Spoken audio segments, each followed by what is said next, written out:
Allah ittaqul haqqa tuqatih wa la tamutunna illa wa antum muslimun.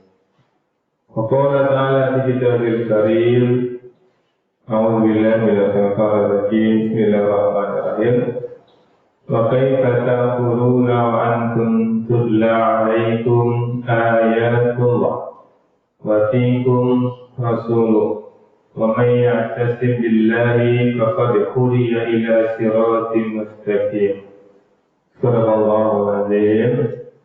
Bapak Ibu yang sangat kami muliakan, alhamdulillah bersyukur kita kepada Allah, luar biasa nikmat yang Allah anugerahkan kepada kita, nikmat iman, nikmat kesehatan, dan nikmat kesempatan. Tiga nikmat itulah yang mengantarkan kita bisa hadir di masjid ini.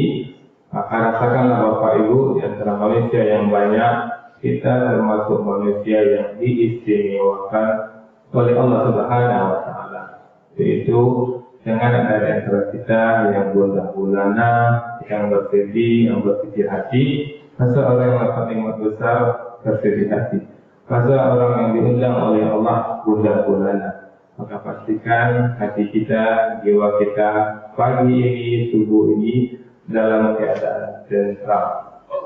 Bermohon betul kita kepada Allah, Bapak Ibu, kiranya setiap detik yang kita lewati benar-benar sebagai ibadah, dan bermohon betul kita kepada Allah, kiranya hidayah Allah selalu menyertai hidup kita sampai kita tinggalkan dunia ini.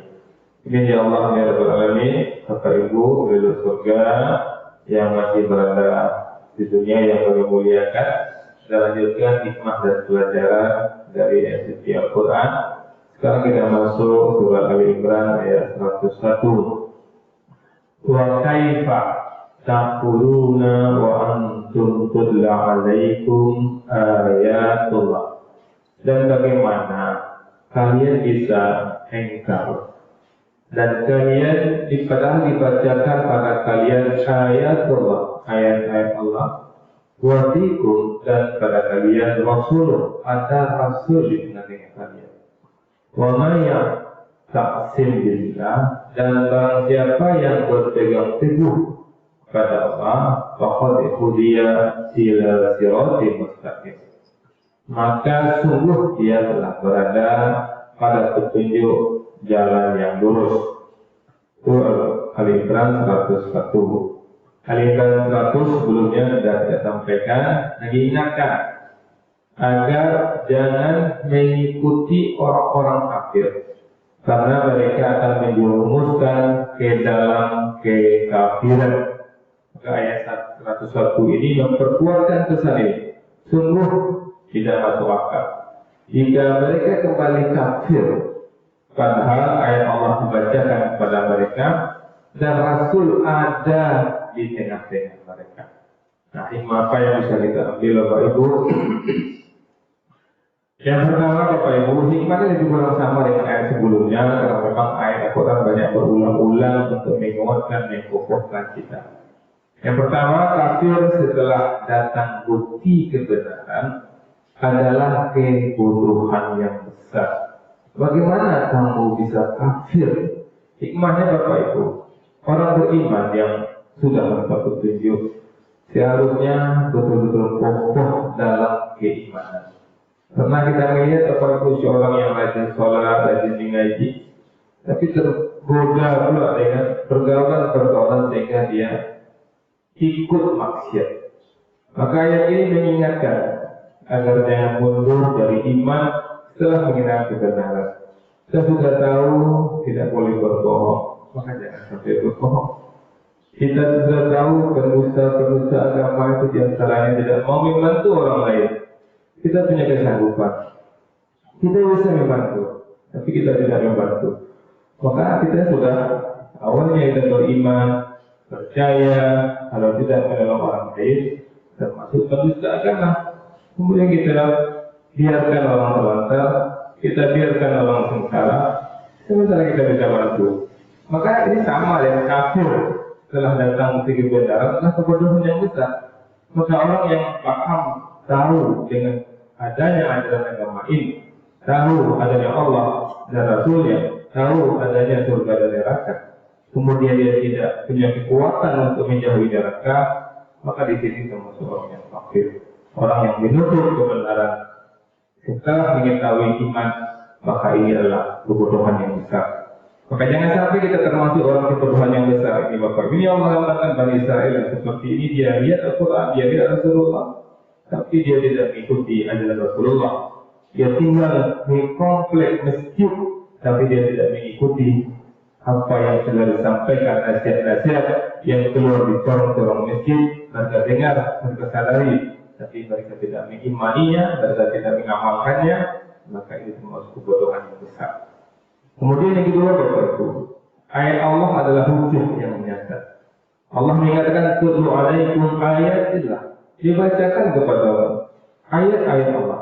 Maka hikmahnya, Al-Quran adalah pengingat agar tidak sesat. Maka banyak orang yang rutin mendengarkan bacaan Al-Quran di masjid tapi tetap lalai. Maka ayat ini menurut, jangan hanya mendengar, tapi renungkan dan amalkan. Maka ketika dia menjadi imam, dia baca ayat yang ada zina, setelah dia mengimani, kemudian dia pergi ke tempat pacarnya, dia buat pacarnya kemana-mana. Kita menyaksikan itu, Bapak Ibu. Seorang imam yang membacakan ayat halat taqrabu zina ketika dia menjadi imam, kemudian dia pergi setelah selesai menjadi imam, dia bawa motornya, dia pergi ke tempat kos, kemudian dia melakukan yang dia baca ketika menjadi imam. Mengerikan, Bapak Ibu. Maka kita melihat ayat ini seperti nggak mungkin rasanya orang itu paham Al-Quran melakukan hal seperti ini. Bagi Allah, apa yang Allah sampaikan itu benar. Maka hati-hati kita, Bapak Ibu. Ketika Allah mengatakan wala taqrabu zina, jangan dekati zina, jangan berdua-dua ikut selain dari mahram kita, maka jangan lakukan itu. Jika ada ustaz datang ke rumah kita mengatakan kepada kita boleh membawa anak itu sebentar, ada latihan qasidah di sana, latihan baca Quran di sana, jangan pernah izinkan, Bapak Ibu. Karena jelas Allah mengatakan dan Rasul mengatakan orang berdua yang bukan mahram, yang ketiganya setan. Jangan pernah mengatakan itu kan ustaz, itu kan sepupu, itu kan saudara. Allah tidak mengatakan jangan dekati zina kecuali Nabi, ada. Jangan dekati zina kecuali wali. Dan Allah mengatakan siapapun manusianya jangan pernah dekati zina. Hati-hati ketika dibacakan ayat Allah kepada kita, tapi jika tidak mengikuti ayat Allah itu, maka kita akan menjadi orang yang sesat. Kemudian Bapak Ibu, kehadiran Rasul sebagai rahmat, dan Rasulnya ada di tengahmu, wa fikum Rasulullah. Maka bimbingan Rasul adalah nikmat yang besar. Ini Rasul sudah wafat, tapi sunnah beliau masih ada. Misalnya sunnah salam, senyum, tolong menolong yang seluruh diabaikan. Padahal itu sumber rahmat Allah. Ya, Allah juga mengatakan sungguh pada Rasulullah teladan, Rasulullah sabar, Rasulullah rendah hati, Rasulullah saling tolong menolong. Maka kita amalkan itu, Bapak Ibu. Maka pastikan kita dimanapun kita berada, Bapak Ibu, minimal kita bisa menjadikan saya menjadi wakil Rasulullah yang ada di sini. Kita berupaya, ya mungkin Rasulullah itu kita wakilkan, tapi kita berusaha kita menjadi sosok orang yang mengamalkan apa yang telah sampaikan dari Rasulullah, kemudian kita mengajarkan mendakwahi lingkungan kita. Mudah-mudahan kalau kita berada di tengah-tengah apa jaminan dari Allah, Allah tidak akan menimpakan azab ketika Rasulullah ada di situ. Maka Allah juga tidak akan menimpakan azab ketika ada orang beramal seperti amal Rasulullah. Kemudian terakhir, Bapak Ibu, kunci keselamatan adalah berpegang teguh pada Allah. Apa kata Allah?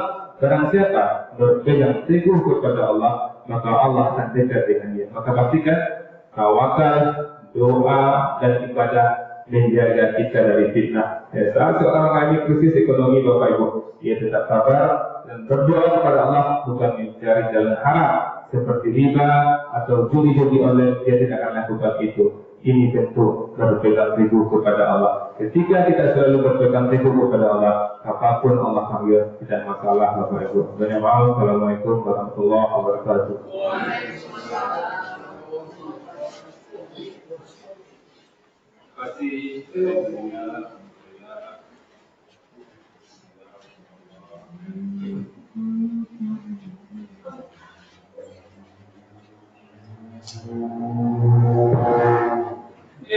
Terima kasih. ngomong ini kita dapat rahmat. Dapat rahmat, dapat Allah.